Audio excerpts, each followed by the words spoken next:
Frustrations motivated at least 100 people to gather on the steps of Metro Hall today in support for Ukraine. Thanks for joining us here late on the Night Team. I'm Alex Dieterer. This was after a heated exchange in the Oval Office between President Trump, Vice President Vance, and Ukrainian President Zelensky. WHAS 11 Night Team's Clarice Shaley and photojournalist Aspen Hester were at the rally today in downtown Louisville, where they heard calls for a continued alliance with Ukraine. Do we stand with Ukraine? Do we stand with Ukraine? At the steps of Metro Hall, standing for democracy in Louisville, at least 100 people showed their support for Ukraine. And after the fiasco in the Oval Office on Friday, I am so angry. This rally was organized days after Ukrainian President Volodymyr Zelensky went to the Oval Office to negotiate a deal with the Trump administration and was kicked out after a heated exchange with President Trump and Vice President Vance. You're gambling with the lives of millions of people. You're gambling with World War III. I cannot recognize my beloved adopted country.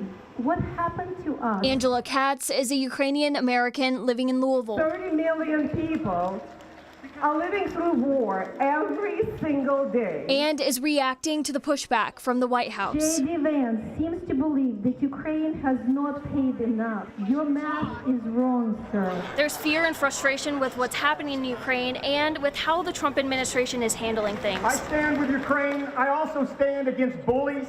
And I stand for those who fight against bullies. Secretary of State Marco Rubio defended Trump's actions on This Week with George Stephanopoulos. I think what's really important here is to understand the dynamic. The president is basically saying there's this horrible war. It's been going on for 3 years. It is a bloody stalemate, a meat grinder type war, and he wants it to end. Rubio said he hasn't spoke with the Ukrainian president, but said Zelensky's comments in the Oval Office run counter to efforts to negotiate an end to the war. You're not going to bring him to the table if you're calling him names, if you're being antagonistic.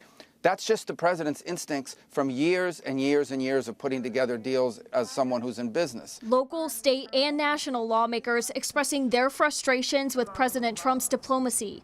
New District 4 Metro Council member Ken Herndon. It's clear to me that Mr. Trump and Mr. Vance are fascist Russian appeasers. And Kentucky Representative Nima Kilcarney. Ukraine's cause is our cause.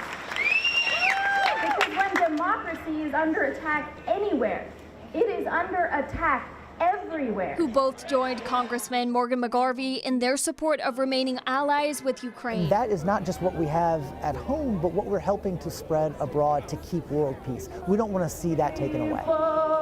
Sources tell ABC the Trump administration is strongly considering cutting off military support as Ukraine fights for survival amid the ongoing war with Russia. This as the war continues to rage. Russian forces making more ballistic missile strikes into the country as Ukrainians look for an end to Russia's 3-year onslaught. In Louisville, Clarice Shaley, WHAS 11 Night Team on your side.